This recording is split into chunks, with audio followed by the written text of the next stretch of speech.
9. The making of the national movement 1870s to 1947. Figure: police tear gas demonstrators during the Quit India movement. In the previous chapters we have looked at the British conquest of territories and takeover of kingdoms, introduction of new laws and administrative institutions, changes in the lives of peasants and tribals, educational changes in the 19th century, debates regarding the condition of women, challenges to the caste system, social and religious reform, the revolt of 1857 and its aftermath, the decline of craft and growth of industries. On the basis of what you have read about these issues, do you think Indians were discontented with British rule? If so, how were different groups and classes dissatisfied? Comment this. The emergence of nationalism. The above mentioned developments led the people to ask a crucial questions. What is this country of India and for whom is it meant? The answer that gradually emerged was India was the people of India, all the people irrespective of class, color, caste, creed, language or gender, and the country, its resources and systems were meant for all of them. With this answer came the awareness that the British were exercising control over the resources of India and the lives of its people. And until this control was ended, India could not be for Indians. The consciousness began to be clearly stated by the political associations formed after 1850, especially those that came into being in the 1870s and 1880s. Most of these were led by English educated professionals such as lawyers. The more important ones were the Pune Sarvajanik Sabha, the Indian Association, the Madras Mahajan Sabha, the Bombay Presidency Association, and of course the Indian National Congress. Note the name Pune Sarvajanik Sabha. The literal meaning of Sarvajanik is of or for all the people. Sarva equal to all plus Janik equal to of the people. Though many of these associations functioned in specific part of the country, their goal were stated as the goals of all the people of India, not those of any one region, community or class. They worked with the idea that the people should be sovereign, a modern consciousness and a key feature of nationalism. In other words, they believed that the Indian people should be empowered to take decisions regarding their affairs. Sovereign, the capacity to act independently without outside interference. The dissatisfaction with British rule intensified in the 1870s and 1880s. The Armed Act was passed in 1878, disallowing Indians from possessing arms. In the same year, the Vernacular Press Act was also enacted in an effort to silence those who were critical of the government. The act allowed the government to confiscate the assets of newspaper, including their printed presses, if the newspaper published anything that was found objectionable. In 1883, there was a furore over the attempt by the government to introduce the Gilbert Bill. The bill provided for the trial of British or European persons by Indians and shout equally between British and Indian judges in the country. But when white opposition forced the government to withdraw the bill, Indians were enraged. The event highlighted the racial attitudes of the British in India. The need for an all India organization of educated Indians had been felt since 1880, but the Ilbard Bill controversy depended this desire. The Indian National Congress was established when 72 delegates from all over the country met at Bombay in December 1885. The early leadership, Dadabhai Nauroji, Feroz Shah Mehta, Badruddin Tayebji, W.C. Banerjee, Surendranath Banerjee, Ramesh Chandra Datta, S. Subramania Iyer, among others, was largely from Bombay and Calcutta. Naro, Nauroji, a businessman and publicist, settled in London and for a time member of the British Parliament, guided the younger nationalist. A retired British official, A.O. Hume, also played a part in bringing Indians from the various regions together. Publicist, some who publicizes an idea by circulating information, writing reports, speaking at meetings. Source 1. Who did the Congress seek to speak for? A newspaper, the Indian Mirror, wrote in January 1886, the first National Congress at Bombay is the nucleus of a future parliament for our country and will lead to the good of inconceivable magnitude for our countrymen. Badruddin Tayebji addressed the Congress as president in 1887. Thus, this Congress is composed of the representatives not of any one class or community of India, but of all the different communities of India.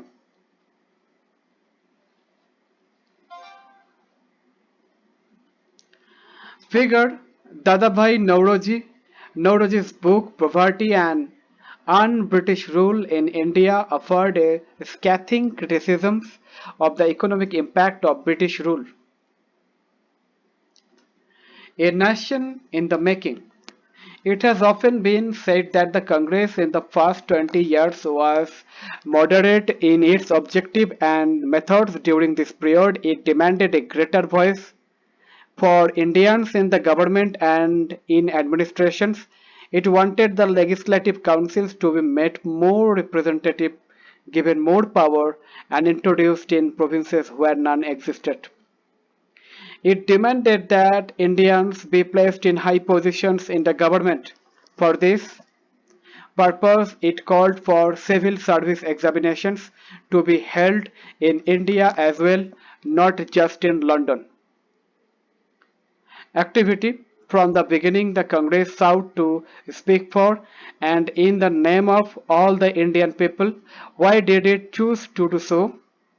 Comment this. The demand for Indianization of the administration was part of a movement against racism, since most important jobs at the time were monopolized by white officials, and the British generally assumed that Indians could not be given positions of responsibility. Since British officers were sending a major part of their large salaries home, Indianizations, it was hoped, would also reduce the drain of wealth to England. Other demands included the separation of the judiciary from the executive, the repeal of the Arms Act, and the freedom of speech and expression. Repeal to undo law, to officially end the validity of something such as a law. The early Congress also raised a number of economic issues. It declared that British rule had led to poverty and famines. Increase in the land revenue had impoverished peasants and zamindars, and exports of grains to Europe had created food shortage. The Congress demanded reduction of revenue, cut in military expenditure, and more funds for irrigation. It passed many resolutions on the salt tax, treatment of Indian laborers aboard, and the sufferings of forest dwellers caused by an interfering forest administration.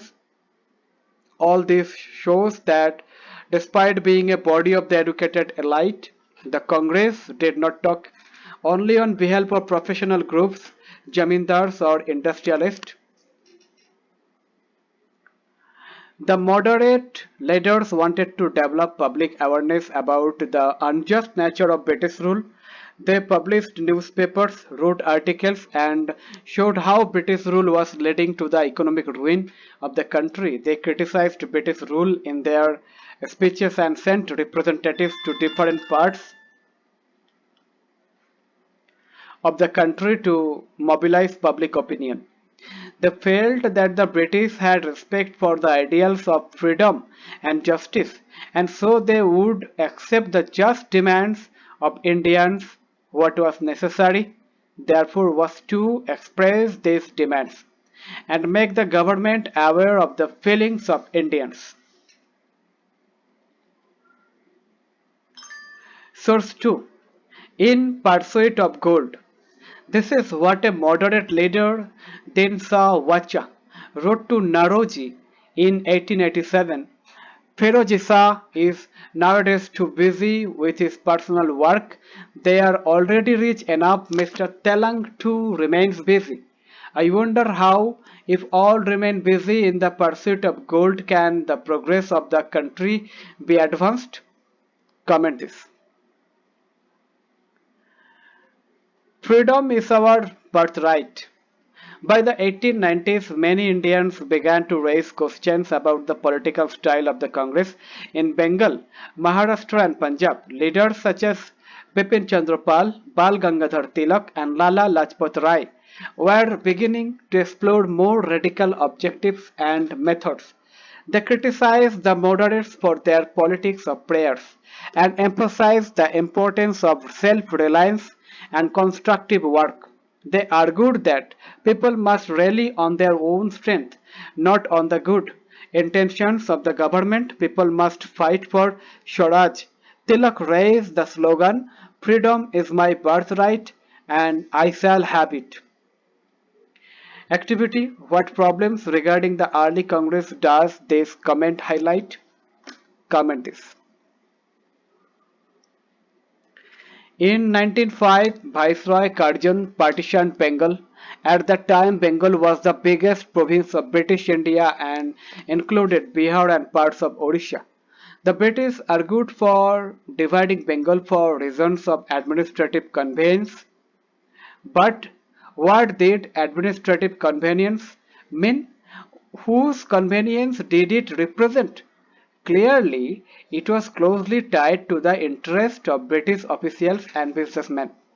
Even so, instead of removing the non-Bengali areas from the province, the government separated East Bengal and merged it with Assam. Perhaps the main British motives were to curtail the influence of Bengali politicians and to split the Bengali people.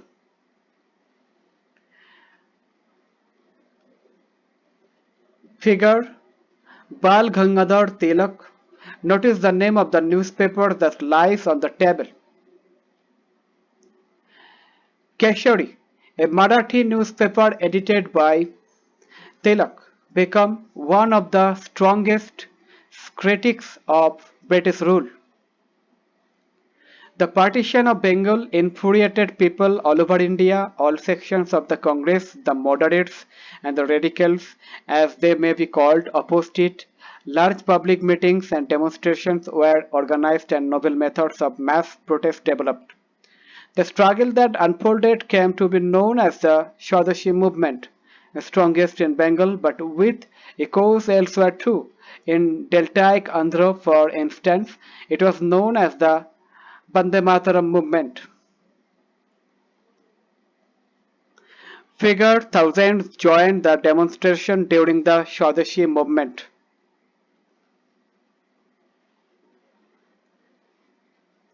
The Swadeshi movement sought to oppose British rule and encourage the ideas of self-help. Swadeshi enterprise, national education and use of Indian languages to fight for Swaraj.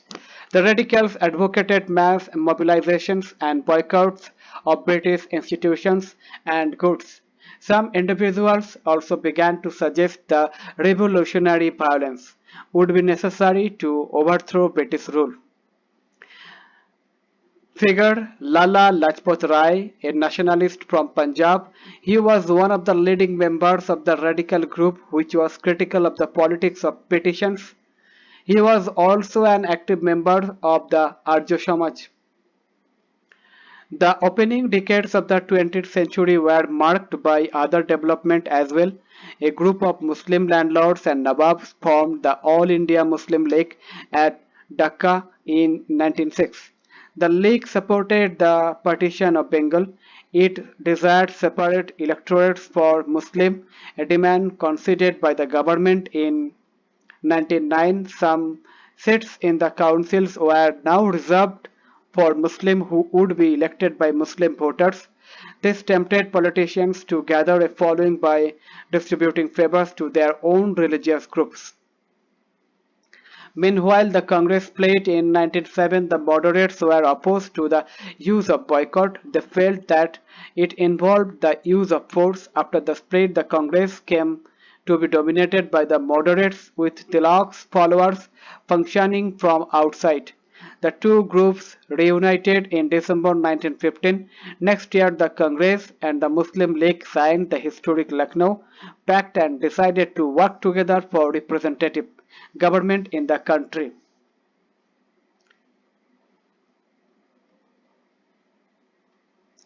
Revolutionary violence, the use of violence to make a radical change within society. Council, an appointed or elected body of people with a administrative, advisory or representative function.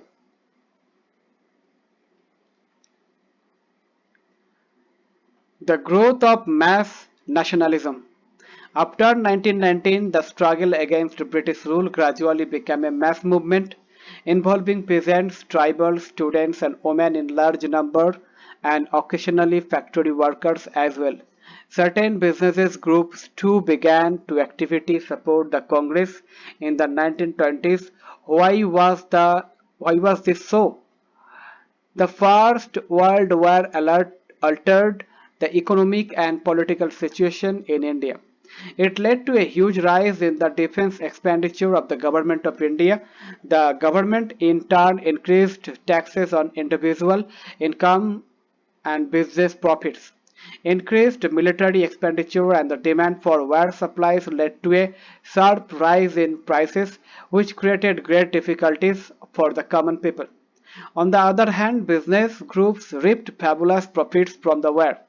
As you have seen chapter 7, the war created a demand for industrial goods, jute bags, cloth, rails, and caused a decline of import from other countries into India. Activity. Find out which countries for the First World War. Comment this. So, Indian industries expanded during the war and Indian business groups began to demand greater opportunities for development. The war also led the British to expand their army. Villages were pressurized to supply soldiers for an alien cause. A large number of soldiers were sent to serve abroad. Many returned after the war with an understanding of the ways in which imperialist power were exploiting the peoples of Asia and Africa, and with a desire of oppose colonial rule in India. Furthermore, in 1917, there was a revolution in Russia. News about peasants and workers' struggles and ideas of socialism circulated widely, inspiring Indian nationalists. The advent of Mahatma Gandhi.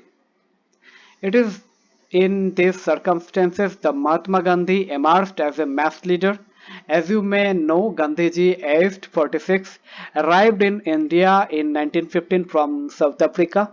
Having led Indians in that country in non-violent marches against racist restrictions, he was already a respected leader, known internationally. His South African campaigns had brought him in contact with various types of Indians: Hindus, Muslims, Parsis, and Christians, Gujaratis, Tamils, and North Indians, and upper class merchants, lawyers, and workers. Figure founders of Natal Congress, Durban, South Africa, 1895. In 1895, along the other Indians, Mahatma Gandhi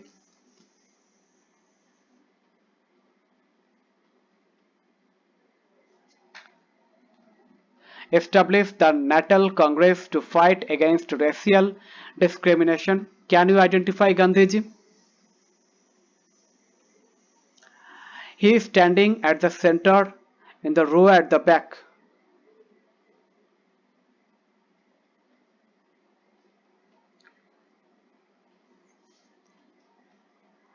wearing a coat and tie.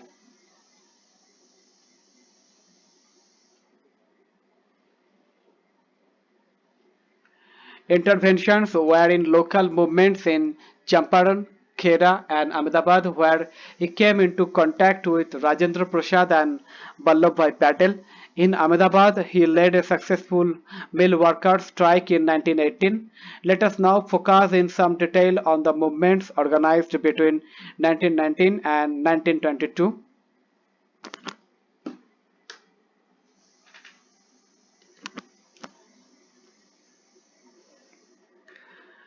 Activity: find out about the Jallianwala Bagh massacre. What is Jallianwala Bagh? What atrocities were committed there? How were they committed?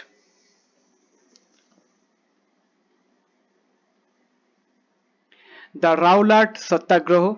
In 1919, Gandhiji gave a call for a satyagraha against the Rowlatt Act that the British had just passed.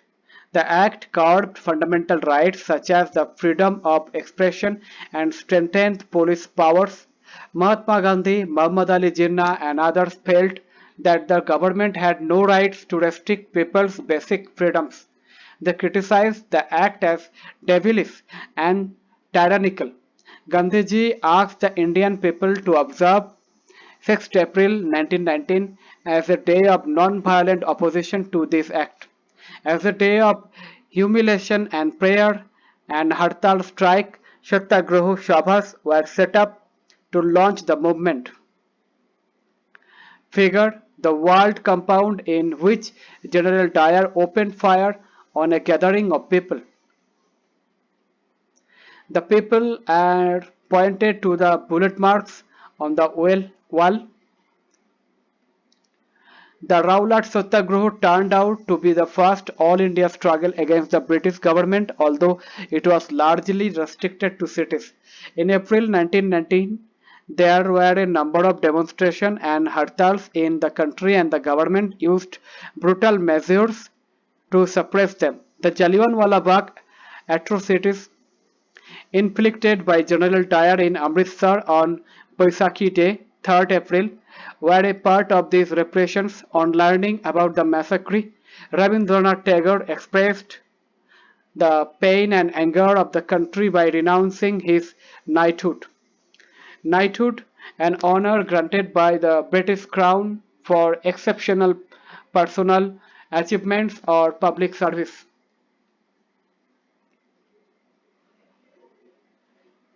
During the Rowlatt Satyagraha, the participants tried to ensure that Hindus and Muslims were united in the fight against British rule. This was also the call of Mahatma Gandhi, who always saw India as a land of all the people who lived in the country, Hindus, Muslims, and those of other religions. He was keen that Hindus and Muslims support each other in any just cause. Source 3: The Eternal Law of Suffering. What did Mahatma Gandhi mean by ahimsa, non-violence? How could ahimsa become the basis of struggle? This is what Gandhiji said.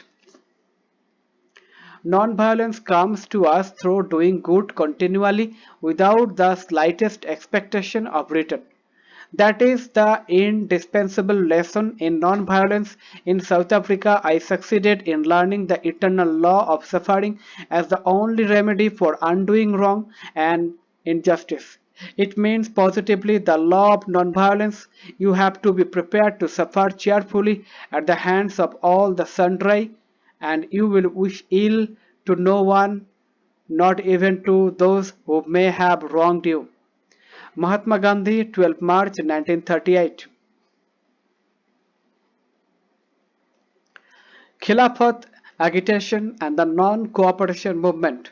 The Khilafat issues was one such cause. In 1920, the British imposed a harsh treaty on the Turkish Sultan or Khalifa. People were furious about this as they had been about the Jallianwala massacre. Also, Indian Muslims were keen that the Khalifa be allowed to retain control over Muslim sacred places in the erstwhile Ottoman Empire. The leaders of the Khilafat agitations, Muhammad Ali and Shaukat Ali, now wish to initiate a full-fledged non-cooperation movement. Gandhiji supported their call and urged the Congress to campaign against Punjab wrongs, Jallianwala massacre, the Khilafat wrong, and demand Swaraj. The non-cooperation movement gained momentum through 1921 to 22. Thousands of students left government-controlled schools and colleges. Many lawyers such as Motilal Nehru, C.R. Das, C. Raja Gopalachari and Asaf Ali gave up their practices. British titles were surrendered and legislature boycotted.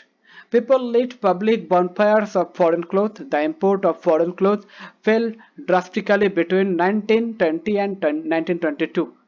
But all these were merely the tip of the iceberg.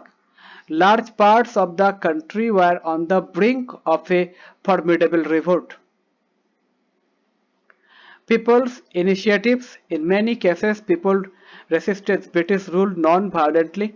In others, different classes and groups, interpreting Gandhiji's call in their own manner, protested in ways that were not in accordance with his ideas. In either case, people linked their movements to local grievances. Let us look at a few examples. In Khera, Gujarat, Patidar peasants organized non-violent campaigns against the high land revenue demand of the British.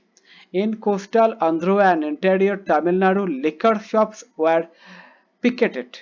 In the Guntur districts of Andhra Pradesh, tribal and poor peasants staged a number of forest satyagrahas, sometimes sending their cattle into forest without paying grazing fee. They were protesting because the colonial state. Picket, people protesting outside a building or shop to prevent others from entering.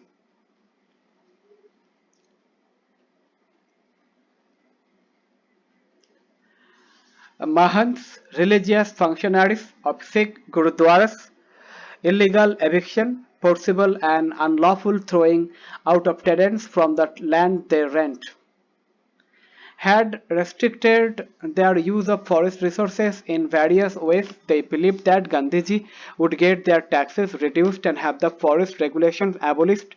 In many forest villages, peasants proclaimed Swaraj and believed that Gandhiji Raj was about to be established. In Sindh, now in Pakistan, Muslim traders and peasants were very enthusiastic about the Khilafat call. In Bengal too, the Khilafat non-cooperation alliance gave enormous communal unity and strength to the national movement. In Punjab, the Akali agitation of the Sikh sought to remove corrupt Mahantas. Supported by the British from their Gurudwaras, this movement got closely identified with the non-cooperation movement. In Assam, tea gardens laborers shouting Gandhi Maharaj ki jai demanded a big increase in their wages. They left the British owned plantations amidst declarations that they were following Gandhiji's wish. Interestingly, in the Assamese Vaishnava songs of period, the reference to Krishna was substituted by Gandhi Raja.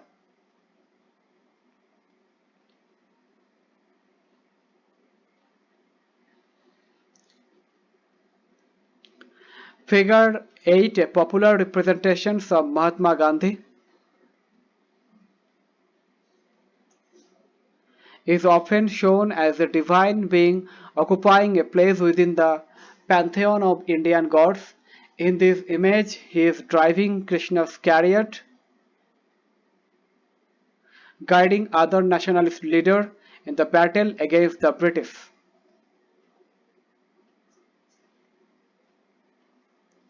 Swaraj Mandir.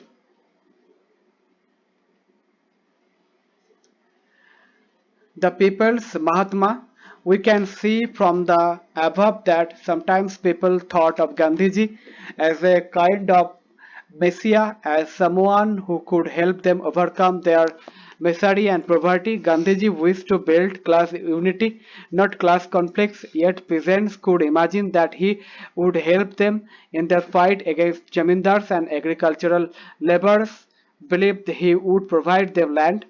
At times, ordinary people credited Gandhiji with their own achievements.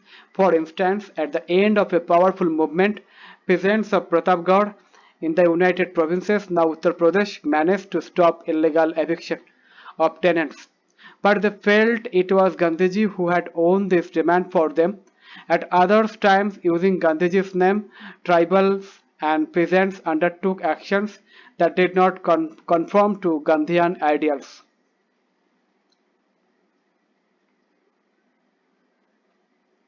Source 4. It was he who got Barakli stopped in Pratapgarh. The following is an extract from a CID report on the Kishan movement in Allahabad district, January 1921. The currency which Mr. Gandhi's name has acquired even in the remote villages is astonishing. No one seems to know quite who or what he is, but it is an accepted fact that what he says is so, and what he orders must be done. He is a Mahatma or Sadhu, a Pandit, a Brahmin who lives at Allahabad, even a Devta. The real power of his name is to be traced back to the idea that it was he who got Barakli illegal eviction stopped in Pratapgarh as a general rule. Gandhi is not thought of a being antagonistic to government, but only to the Jamindars. We are for Gandhiji and the Sarkar. Activity read source 4. According to this report, how did people view Mahatma Gandhi? Why do you think they felt that he was opposed to Jamindars but not to the government? Why do you think they were in favor of Gandhiji? Comment this. The happenings of 1922 to 1929. Mahatma Gandhi, as you know, was against violent movements. He abruptly called off the non-cooperation movement when, in February 1922, a crowd of peasants set fire to a police station in Chauri Chaura. 22 policemen were killed on that day. The peasants were provoked because the police had fired on their peaceful demonstration. Once the non-cooperation movement was over, Gandhiji's followers stressed that the Congress must undertake constructive work in the rural areas. Other leaders such as Chittaranjan Das and Motilal Nehru argued that the party should fight elections to the councils and enter them in order to influence government policies. Through sincere social work in villages in the mid 1920s, the Gandhians were able to extend their support base. This proved to be very useful in launching the civil disobedience movement in 1930. Figure Chittaranjan Das, a major figure in the freedom movement. Das was a lawyer from East Bengal. He was especially active in the non-cooperation movement.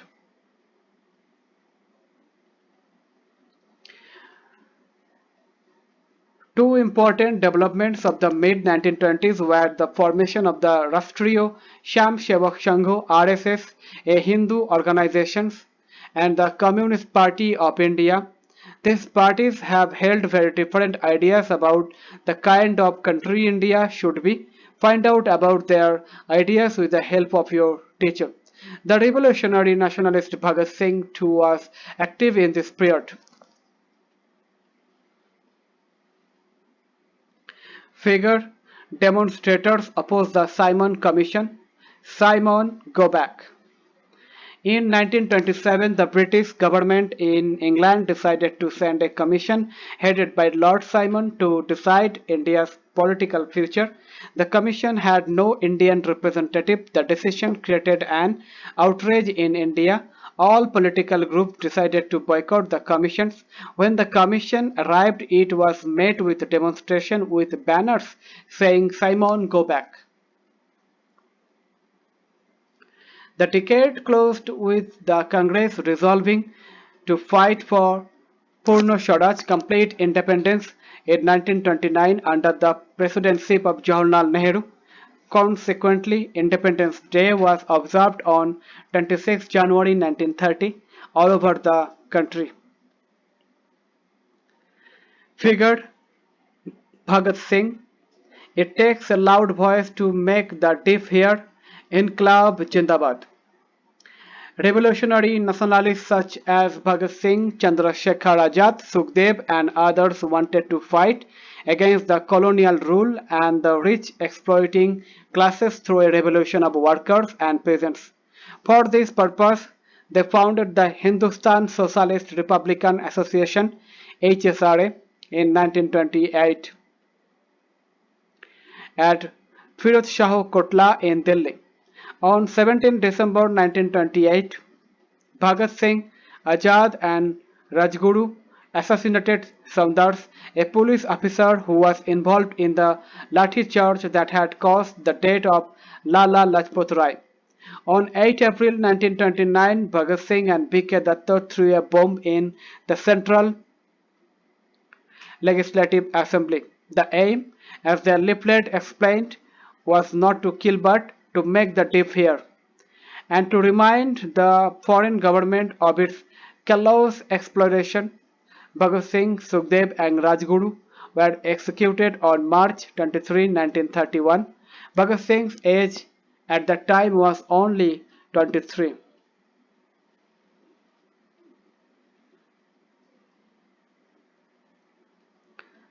The march to Dandi. Purna Swaraj would never come out on its own. It had to be fought for. In 1930s, Gandhiji declared that he would lead a march to break the salt law. According to this law, the state had a monopoly on the manufacture and sale of salt.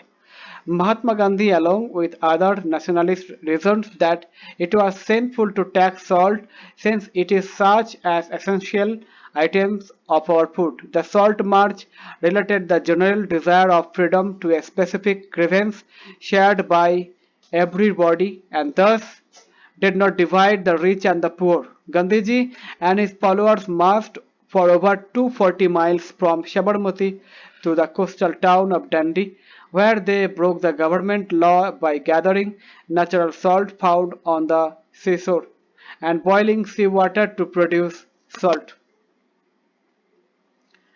Figure: Mahatma Gandhi breaking the salt law by picking up a lump of natural salt. Dundee, 6 April 1930.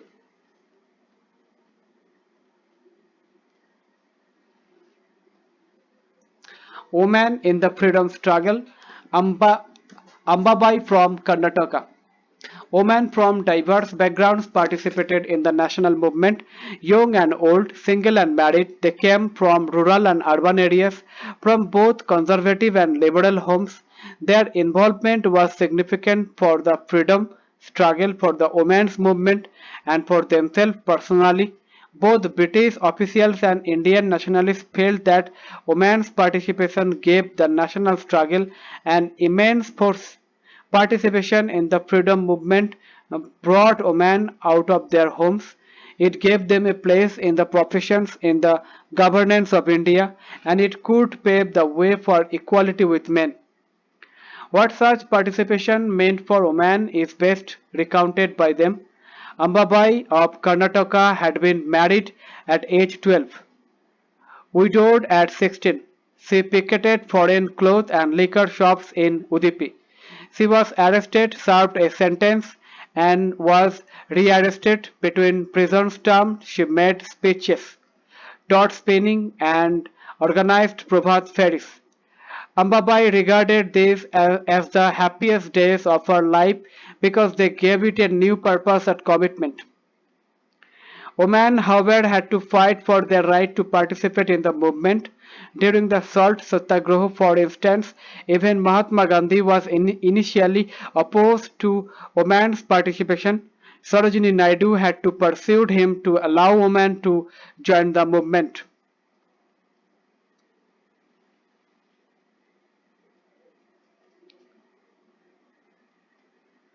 Peasants, tribals, and women participated in large numbers. A business federation published a pamphlet on the salt issue.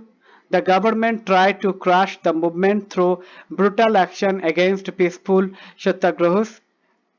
Thousands were sent to jail. The combined struggles of the Indian people bore fruit when the Government of India Act of 1935 prescribed provincial autonomy and the government announced election to the provincial legislature in 1937. The Congress formed governments in 7 out of 11 provinces. Figure Sarojini Naidu with Mahatma Gandhi. Paris 1931. Active in the national movement since the early 1920s, Naidu was a significant leader of the Dandi March. She was the first Indian woman to become president of the Indian National Congress 1925.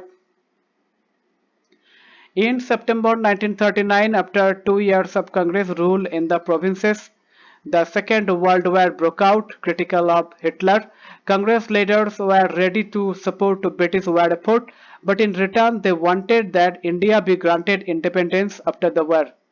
The British refused to concede the demand. The Congress ministries resigned in protest. Source 5. Veer Lakhan Naik was hanged. Baji Muhammad, president of the Nabarangpur Congress, Odisha in the 1930s, reports on August 25, 1942, 19 people died on the spot in police firing at Paparandi in Nabarangpur. Many died thereafter from their wounds. Over 300 were injured. More than 1,000 were jailed in Koraput district. Several were shot or executed. Bir Lakhan Nayak, a legendary tribal leader who defied the British, was hanged. Nayak Baji tells us was not worried about being executed, only said that he would not live to see freedom's dawn. Baji Muhammad mobilized 20,000 people to join the national struggle. He offered Satyagraha many times over. He participated in protest against the Second World War and in the Quit India movement and served long jail terms. Provincial autonomy, capacity of the provinces to make relatively independent decisions while remaining within a federation.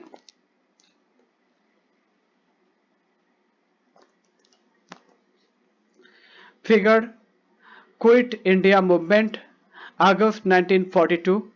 Demonstrators clashed with the police everywhere. Many thousands were arrested, over 1,000 killed. Many more were injured.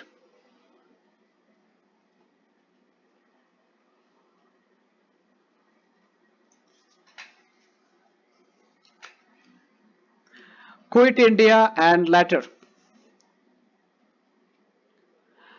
Bose and the INA.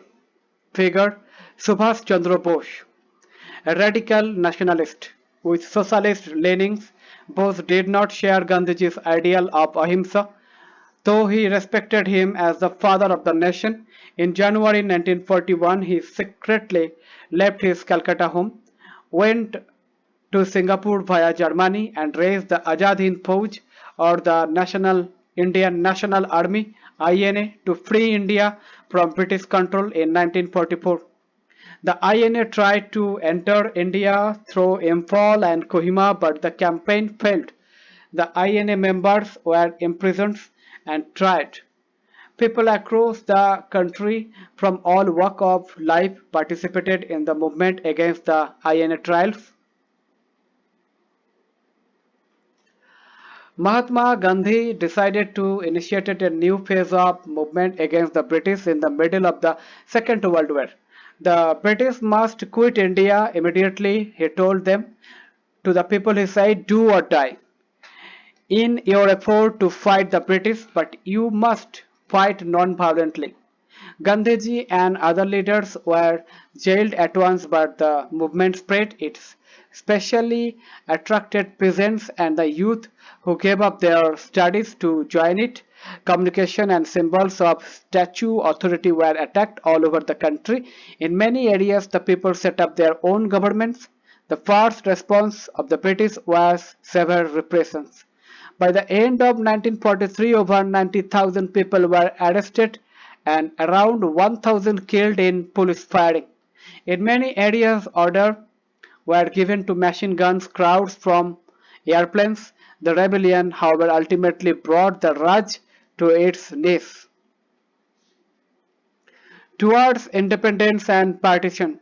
Meanwhile, in 1940, the Muslim League had moved a resolution demanding independent states for Muslims in the northwestern and eastern areas of the country. The resolution did not mention partition for or Pakistan. Why did the League ask for an autonomous arrangement for the Muslim of subcontinent? From the late 1930s, the League began viewing the Muslim as a separate nation from the Hindus. In developing this notion, it may have been influenced by the history of tension between some Hindu and Muslim groups in the 1920s and 1930s. More figure Maulana Azad with other members at the Congress Working Committee, Sevagram, 1942. Azad was born in Mecca to a Bengali father and an Arab mother, well versed in many languages. Azad was a scholar of Islam and an exponent of the notion of Awadi-e-Din, the essential oneness of all religions, an active participant in Gandhian movements and a staunch advocate of Hindu-Muslim unity. He was opposed to Jinnah's two-nation theory. Figure 17. Chakraborty Raja Gopalachari speaking to Gandhiji before the Gandhiji Jinnah talks, 1944. A veteran nationalist and leader of the Salt Satyagraha in the south, C. Raja Gopalachari, popularly known as Rajaji, served as member of the interim government of 1946 and as Free India's first Indian Governor General.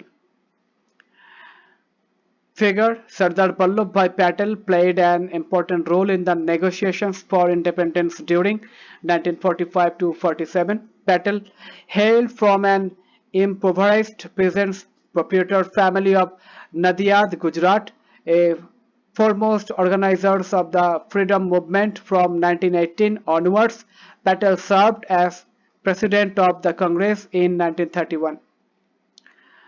Figure Muhammad Ali Jinnah with Mahatma Gandhi, Bombay, September 1944, an ambassador of Hindu-Muslim unity until 1920.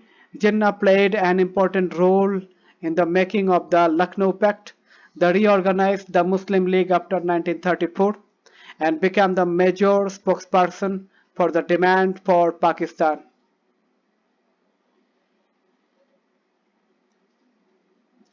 Figure Jawaharlal Nehru listens to Mahatma Gandhi before the Bombay session of the Congress, July 1946. Gandhiji's discipline, a Congress socialist and an internationalist, Nehru was a leading architect of the national movement and of free India's economy and polity. General constituencies election district with no reservations for any religious or other community.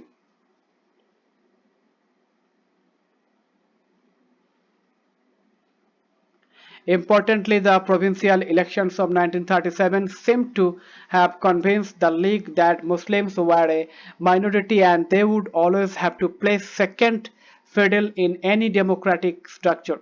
It feared that Muslims may even go unrepresented. The Congress's rejection of the League's desire to form a joint Congress League government in the United Provinces in 1937 also annoyed the League.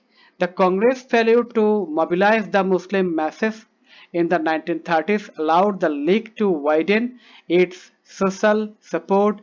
It sought to enlarge its support in the early 1940s when most Congress leaders were in jail.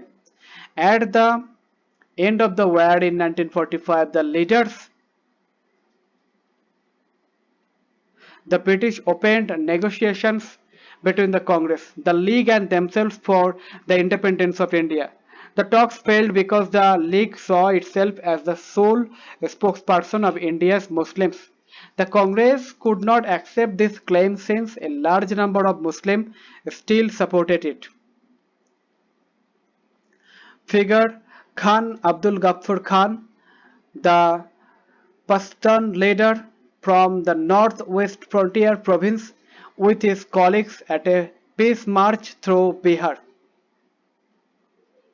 March 1947. Also known as Badshah Khan, he was the founder of the Khudai Khidmatgar, a powerful non-violent movement among the Pathans of his provinces. Badshah Khan was strongly opposed to the partition of India. He criticized his Congress colleagues for agreeing to the 1947 division. Election to the provinces were again held in 1946. The Congress did well in the general constituencies, but the League's success in the seats reserved for Muslims was spectacular, in persistence with its demand for Pakistan. In March 1946, the British cabinet sent a three-member mission to Delhi to examine this demand and to suggest a suitable political framework for a free India. This mission suggested that India should remain united and constitute itself as a loose confederation with some autonomy for Muslim majority areas. But it could not get the Congress and the Muslim League to agree to specific details of the proposal. Partition now became more or less inevitable.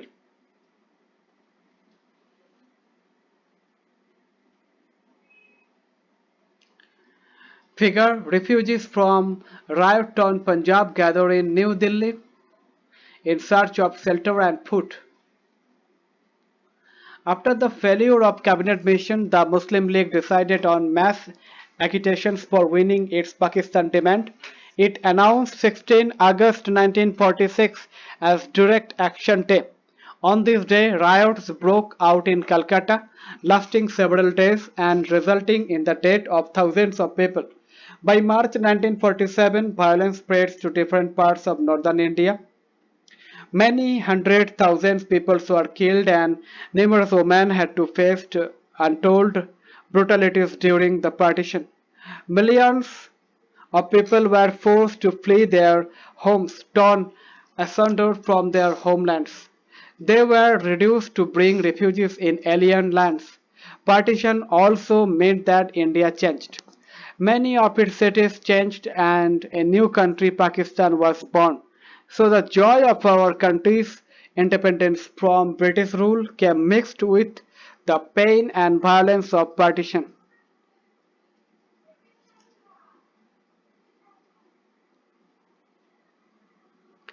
Elsewhere, nationalism in Africa, the case of Ghana. The late 19th and early 20th centuries witnessed the rise of nationalism in many Afro-Asian countries, and many of these nationalisms arose as a part of the anti-colonial struggles for independence. Colonial rule in Africa was dictatorial. Only the chiefs were allowed to rule on behalf of the foreign powers. Alternately, laws affecting Africans were created in all white legislatures. Africans had no decision-making powers or representations, not until after the Second World War at least. The forcible takeover of land from local owners or users, increased taxations and poor working conditions led to many African protests. In 1957, Ghana, known until then as the Gold Coast, became the first sub-Saharan African country to gain independence. The freedom movement was led by Kwame Nkrumah's Convention's People's Party through strike, boycotts, and mass rallies. In 1951, this party won a huge electoral victory. It opposed the existing system in which the British rulers had allowed the chiefs to nominate representatives to the legislature. It praised the British to grant a